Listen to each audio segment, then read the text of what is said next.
Patrick Cook here.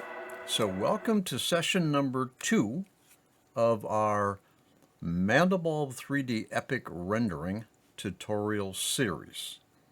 Now, in session number 1, we concluded in that session by demonstrating that we just simply can't get a rendering from the main rendering of the Mandelbulb3D application. We reach a point where we run out of memory. I wanted a 60-inch by 40-inch print, which meant 18,000 pixels width-wise and 12,000 height. And we saw here that Mandelbulb simply can't handle it. All right? All right.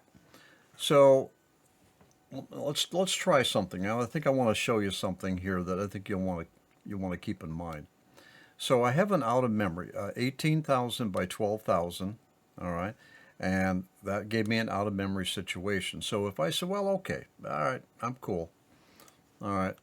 Now if I bump that back down to 9,000 by 6,000, okay, which we know it can render, all right. We're back in order. Okay, we're back in order. Now,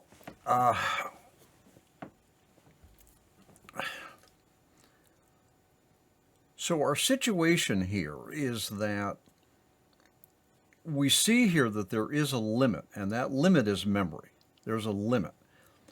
But we want to be able to get past that, because we really do want we want a graphic that is high resolution. Now we could do some other things. Let's go back to our whiteboard here. Okay. Okay. We could say, look, I really want that 60-inch wide print, and I really want it at 300 dpi. All right, but we see here that the Mandelbulb just can't handle it. It can't render it from the main rendering. There's a couple options that we have. We could say, okay, look, okay, so I'll tell you what, print out at 150 dpi. All right, which means that this 60-inch wide print, physical print, we could cut that amount of pixels in half and go back to 9,000. And then we could say to the printer, I just print it out at 150 dpi and I'll be happy. The problem with that is that you lose quality, and you really don't want to do that. And we're going to talk a little later on in this tutorial series about dealing with a physical printer. All right.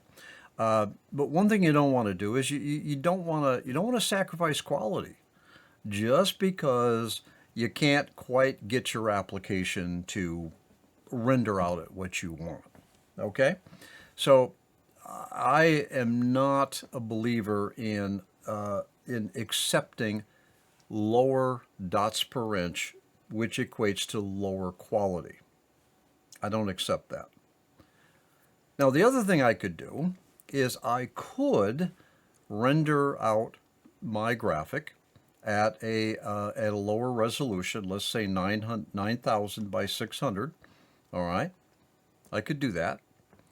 And then I say, well, look, I want my 300 dots per inch, or I still want my 60-inch wide print for whatever reason. So what I could do is I could use a software application that would enlarge or expand or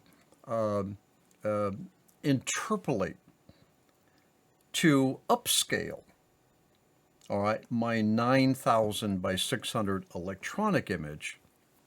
I could interpolate it or upscale it, all right? And when you do that, that would get me there. But when you do that, what the software will do is to say, look, I got a pixel here, I got a red pixel here, I got a black pixel here. And what it does is it puts another pixel in between that it calculates is somewhere between the difference of, what did I say, red and black, all right? This is called interpolation.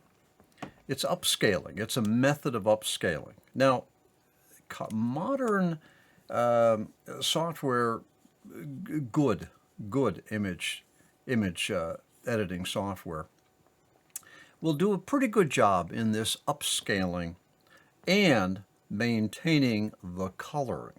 It'll do a pretty good job. So I could upscale what the Mandelbulb application outputs. All right. We know it can do 9,000 by 600. We know that, and we saw it. But I want to upscale it. All right. So I've got two choices. All right. I got two readily available choices. Number one is I could say to the printer, don't worry about it. Just print it out. Print my 60-inch wide by 40-inch high print. Just print it out at 150 DPI, and I'll be happy. Well, you may not be happy because, okay, they are going to upscale it to the best that they can to maintain the quality the best they can. You may not be happy with it. All right. Or I could use a software application where I can upscale the electronic image before I give it to the printer. Okay. That's two ways to go.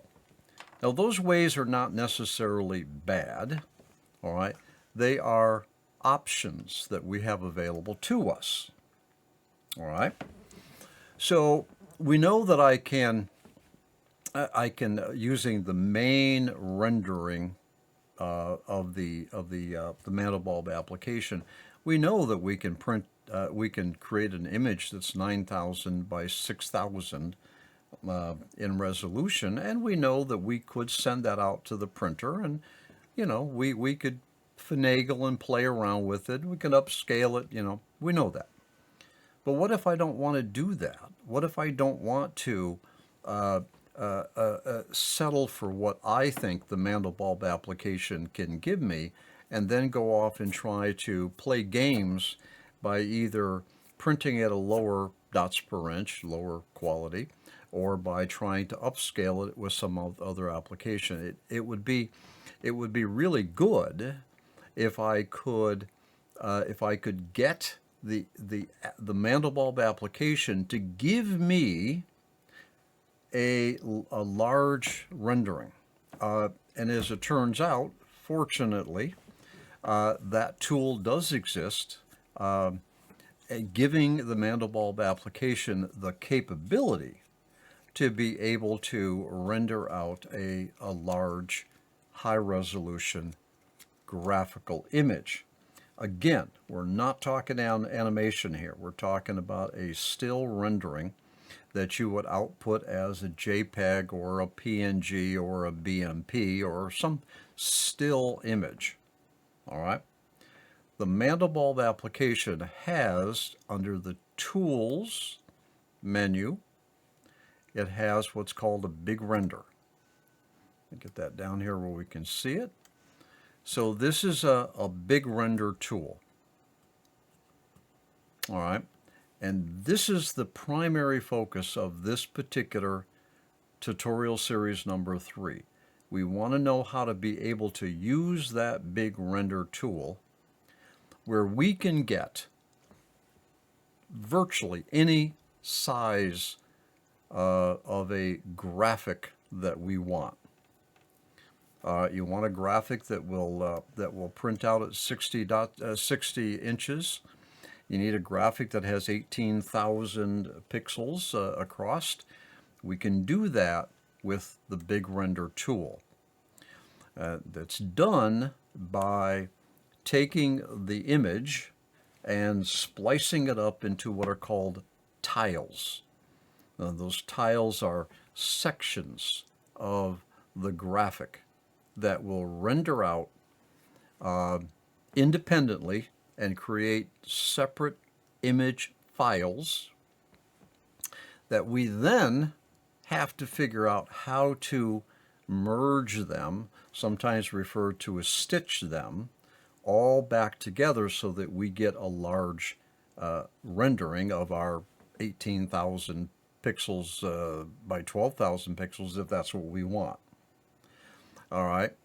Now, with the tiling capabilities, we no longer have to try to get the application to go get enough memory from Windows, which is going to have a limit, so that we can render this big monster. Now the tiles are rendered within the available memory. Okay. All right, so that's enough for this session. Chew on that a little bit and come on back and we'll continue this in the next session. I'll see you there.